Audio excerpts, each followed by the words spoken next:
Ladies and gentlemen, can I please have your attention? Great Scott! There's no crying in baseball!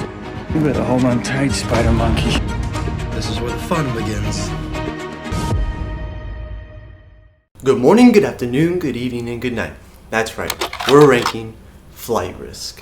Flight Risk is a 2025 American action thriller film where a U.S. Marshal transports a mob accountant on a small plane through the Alaskan wilderness, only to discover that the pilot is a hitman intent on killing them.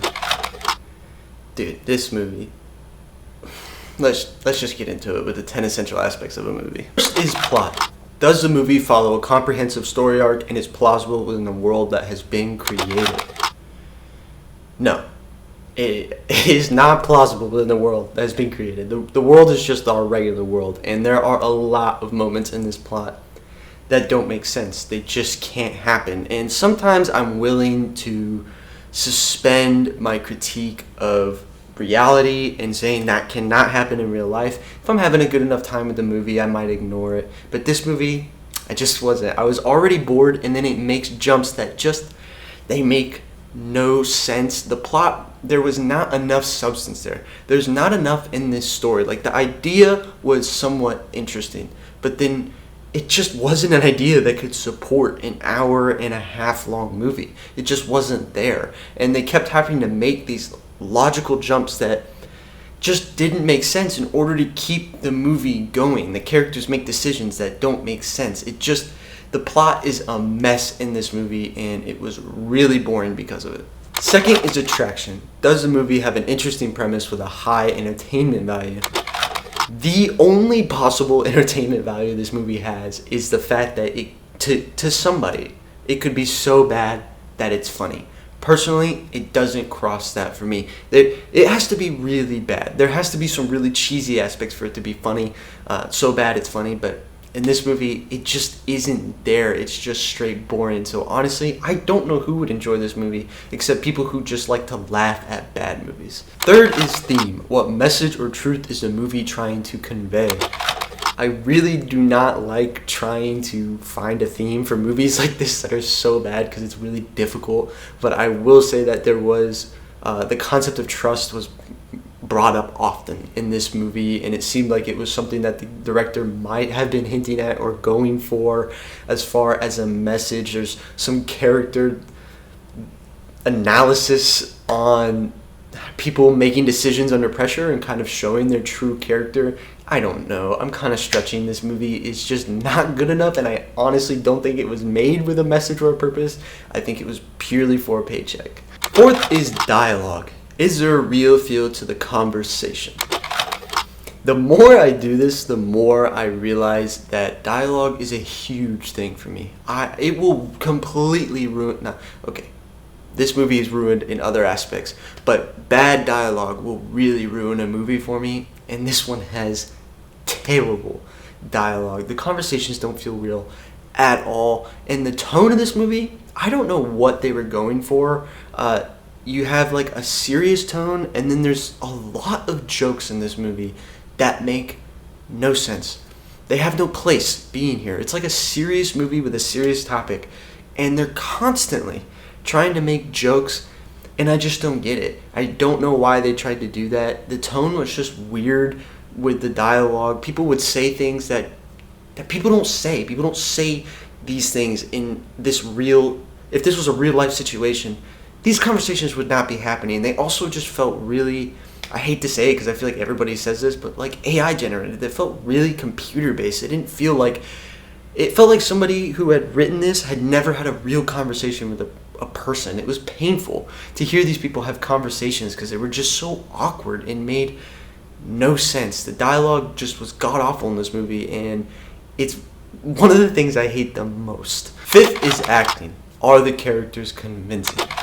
Now, there's pretty much only 3 actors in this movie, Mark Wahlberg being one of them. He's the only one that actually did a decent job. I felt like when he was the only one that was interesting enough, part of that was kind of his character, but he was also the only one that didn't just blow it. I mean, he was just decent. He was fine, but he was the only interesting part of this movie. However, he's not in it enough. Like, for somebody who's supposed to be one of the main characters of this movie, when he was in it, it was kind of interesting, but then he's barely in it. He's in it for, like, really a quarter of the movie does he actually have any sort of presence, which is so weird.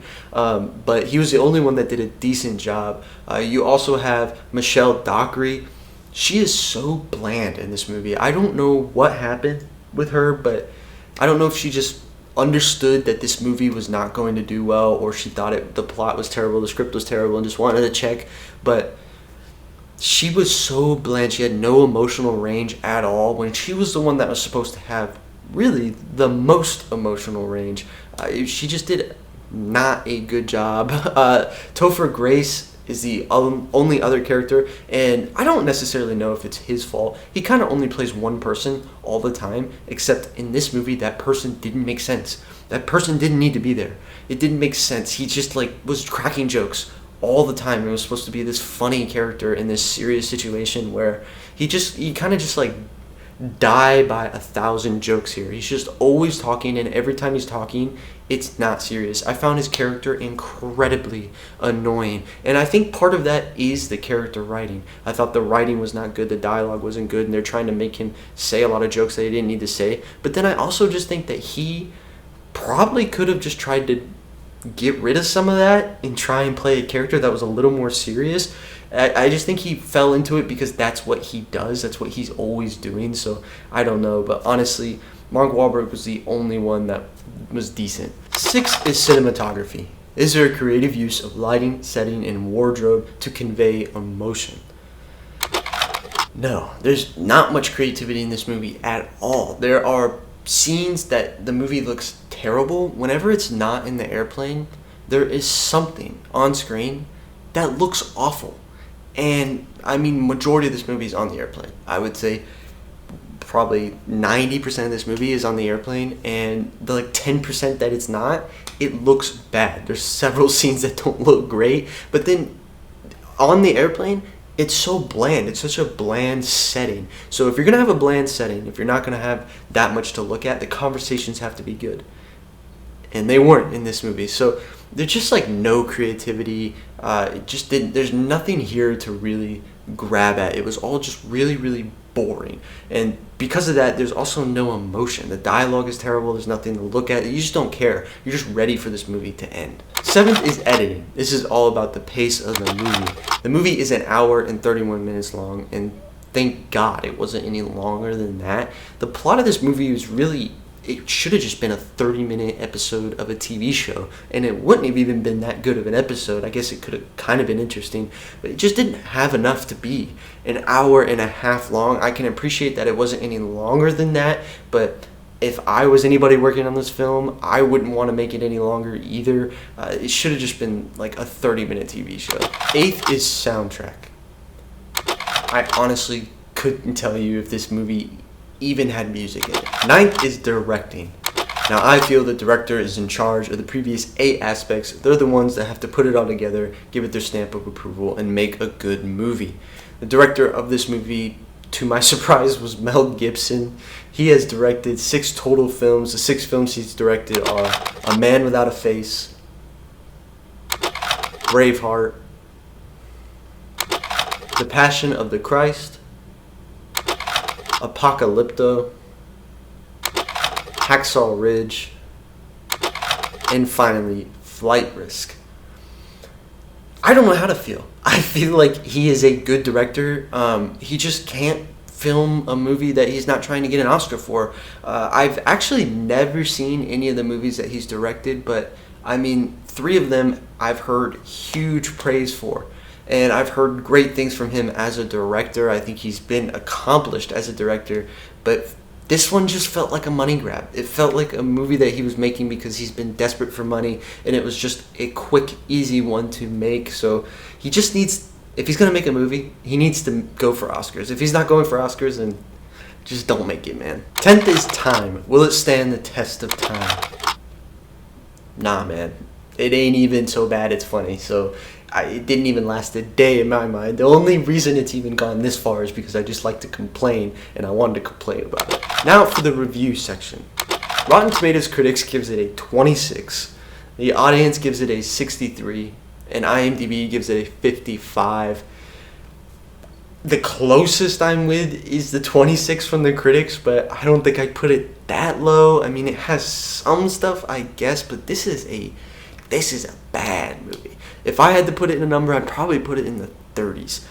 The only thing that's saving me is kind of just Mark Wahlberg. That's it. It's just like Mark Wahlberg's presence in the movie, and the plot was like a little interesting for a moment of time. And the moments that he's in the movie, like, I'm somewhat interested, and I'm just really holding on to that as the only thing. I'm sure there's movies out there that have nothing I can hold on to. This has a little something, but yeah, this is not a good movie. Lastly, for the rankings.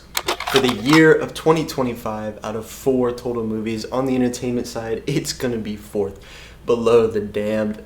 I think this is this year's Reagan. I mean, it is god-awful. I don't know if there's going to be a movie. I hope there is not a movie this year that is at the top of the box office for the weekend that is worse than this movie. Not even close to The Damned. The Damned has some redeemable aspects. There's a couple of things I actually enjoyed about the movie. Flight Risk has none. Like, I am grasping for something to hold on to for this movie. It is god-awful. It's probably going to be the worst movie of the year, and we're in January. Hopefully it is. I don't want to have to watch a worse movie than that. Cinematically, out of 4 total movies, it's 4th. Yeah, it's last. It's the worst one. It's probably going to be the worst one for the rest of the year. It's below Den of Thieves 2, and it's not even close. Honestly, don't even think I really need to explain why. For the decade of the 2020s, out of 37 total movies on the entertainment side, it's actually 36. I put it above Space Jam: A New Legacy and below Reagan. I have it above Space Jam because of the time. That is it. These are both movies I can't stand. I can't stand them for the same reasons, except the only thing that's nice about Space Jam is the story was a little bit broader. It was a little bit more interesting because there's just more to the story. However, they dragged it on for I think that movie's like an hour and 50-something minutes long. So I wanted to get out of that movie in the first 10 minutes and had to stay for another hour 40. This movie is at least an hour 30, so it may be terrible, but it's terrible for less time. And if I had to watch one, I would watch the one that took less of my day. Now, cinematically, out of 37 total movies, it is 36, just above Reagan and below Space Jam. Now, the only reason I have it above Reagan is for the fact that I thought Reagan was a cheap movie that tried to be bigger than it was. And it just gives a plethora of problems that you can list off about why it's bad. They just overstepped, and I feel like you had to know you were overstepping.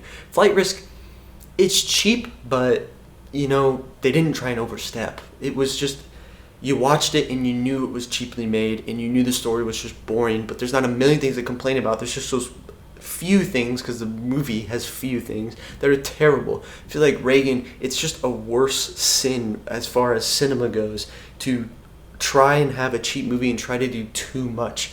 At least Flight Risk didn't try to do too much. It was just a boring movie. I have it below Space Jam: A New Legacy again. That plot is just more interesting. There's more going on. Even though it's a bad movie, there's more to look at. It actually looked pretty nice. Even though it was kind of weird, it was still nice to look at, where Flight Risk, it just takes place in a plane the whole freaking time. Honestly, if you want to switch any of these around, I don't care. These are some of the worst movies I've ever watched in my life, and hopefully I never have to watch them again. Now, all time, out of 49 total movies on the entertainment side, it is going to be 48th. Again, below Reagan and above Space Jam: A New Legacy. It's there for the same reasons as before. Now, on this, cinematically, out of 49 total movies, I have it 48th, just below Space Jam: A New Legacy and above Reagan. Again, for the exact same reasons as before. That's it. That's all I've got for Flight Risk. Terrible movie. So bad. It honestly was... It didn't look good from the trailers. I wasn't super excited to have to go watch it, but I thought, you know what? Maybe it might be the plot might be interesting enough. No. If you haven't seen it, don't. If you have seen it, talk to me. Tell me. Is it as bad as I'm saying? Am I exaggerating, or am I giving it too much credit? Let me know. I really enjoy it when you guys comment. That's the whole reason I started the channel. So please comment something, whatever you rate it out of 100. Where would you rank it on my list?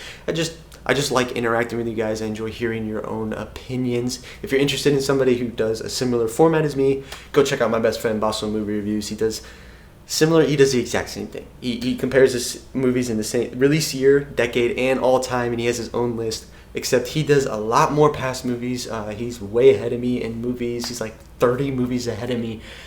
He just has more time to do it, and he has a very different opinion. His list is very different. I find it interesting to watch his videos myself, so go check it out if you're interested. Otherwise, make sure to comment a movie you want me to review. I've got a nice list going. I'll try my best to get to it. I'm trying to roll through some of these movies, get caught up, and watch some of your movies. But make sure to comment it. I will get to it eventually. Subscribe so that you can watch me review that movie. But otherwise, I'm Mr. Majoritarian.